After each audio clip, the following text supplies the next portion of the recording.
পারে দুইয়ের মাঝে ভরা নদী মিলন হবে কি করে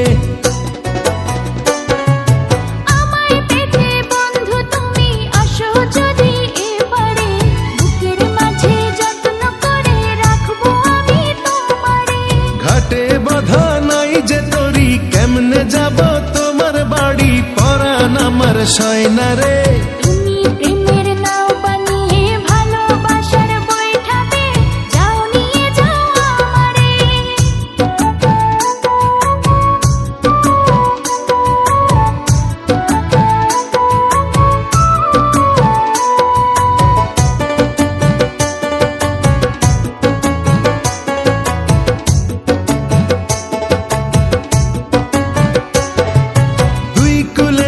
থাকলে দুজন পীড়িত কি আর মধুর হয়